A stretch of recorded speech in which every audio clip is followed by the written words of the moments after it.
Hello friends, સચિના કિચનમાં આજે આપણે બનાવીશું ગુજરાતી સ્વીટ ડીશ કંસાર. કંસાર ગુજરાતીઓનું પ્રથમ સ્વીટ ડીશ ગણીએ તો પણ ચાલે. તો તેના માટે મેં અત્યારે ઘઉંનો કરકરો લોટ લીધેલો છે. અત્યારે જે બાઉલ લીધેલો છે તે 2 બાઉલ આપણે ઘઉંનો કરકરો લોટ લઈશું. તેની અંદર ગુજરાતીઓનું જો પહેલું સ્વીટ ડીશ ગણીએ અને દરેકને પસંદ હોય, સારા પ્રસંગે સૌ પ્રથમ જો બને તો તે છે કંસાર. કંસાર કહો કે લાપસી કહો, એ જ આ કંસાર આપણે આજે ઘરે બનાવીએ. તો તેની અંદર હવે 3 થી 4 ચમચી જેટલું આપણે તેલ એડ કરીશું અને આ તેલથી આ જે ઘઉંનો જે કરકરો લોટ લીધેલો છે તેને સરસ એવો મોઈ દઈશું. એટલે કે બધા જ લોટમાં સરસ એવું તેલ મિક્સ થઈ જાય એ રીતે તમે જુઓ કે આ રીતે તેલ તેની અંદર મિક્સ કરી લેવાનું અને સરસ એવો આપણો લોટ અત્યારે તૈયાર થઈ ગયેલો છે. મુઠ્ઠી પર તો આ રીતે તમે ચેક પણ કરી શકો છો. જો આ રીતે તમે આ ટ્રીક સાથે બનાવશો ને તો કંસાર તમારો એકદમ પરફેક્ટ પહેલી વખતમાં જ બનશે. જે બાઉલ આપણે 2 લોટ લીધો છે તે જ બાઉલ આપણે પાણી 1 બાઉલ લઈશું અને તેની અંદર 1 નાની વાટકી ગોળ ઉમેરવાનો છે. તેની સાથે જ આપણે 2 થી 3 ચમચી જેટલું તેલ ઉમેરી દઈશું અને ગોળ અને તેલ આ પાણીની અંદર એડ કરી ત્યારબાદ હવે તેને મીડિયમ ફ્લેમ ઉપર જ તેને થવા દઈશું ઢાંકીને. 3 થી 4 મિનિટમાં સરસ એવો એકાદો ઉંબળો આવી જાય એટલે તમે જોઈ શકો છો કે ગોળ અંદર સરસ રીતે ઓગળી ગયો છે અને તેનો કલર પણ તમને ચેન્જ થયેલો જોવા મળે છે. હવે ગેસની ફ્લેમ થોડી ધીમી કરી અને આપણે ઘઉંનો લોટ છે કરકરો તેને આપણે મોઈને રાખ્યો હતો તે અંદર એડ કરી લઈશું અને જેટલો આપણે લોટ 2 વાટકી તૈયાર કર્યો હતો ત્યાં 1 વાટકી પાણીને સરસ એવો બધો જ લોટ અંદર આવી જશે. વેલણની મદદથી તેને બરાબર મિક્સ પણ કરી લેવાનું છે. તો તમે જુઓ કે આ માપ સાથે જો તમે બનાવ્યો ને કંસાર તો પહેલી વખતમાં તમારો કંસાર પરફેક્ટ બનશે. અને ગુજરાતી ઘરોમાં તો સ્વીટ ડીશમાં જો પહેલી જ વસ્તુ બનતી હોય તો તે સૌપ્રથમ કંસાર જ બને.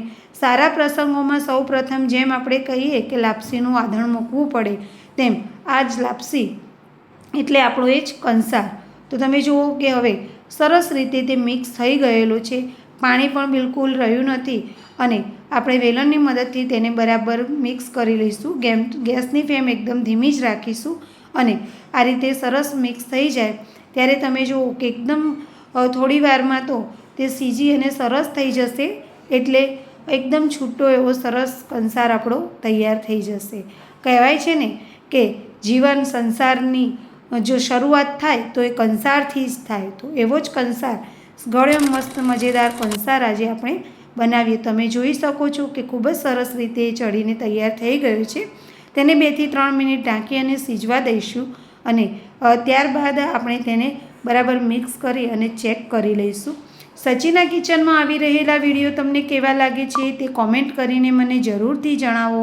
અને જો મારા વિડીયો તમને ગમતા હોય તો લાઈક અને શેર કરવાનું બિલકુલ પણ ના ભૂલશો કે જેથી કરીને આવા સચિના કિચનમાં નવા વિડીયો આપણે બનાવતા રહીએ. દિવાળીના પ્રસંગો આવી રહ્યા છે તો ધનતેરસના દિવસે તમે આ લાપસી એટલે કે કંસાર તો બનાવશો જ. તો હવે જ્યારે બનાવો તો આ ટ્રીક સાથે જરૂરથી બનાવજો કે જેથી કરીને તમારા ફ્રેન્ડ્સ અને ફેમિલી મેમ્બર્સને પણ પસંદ આવે.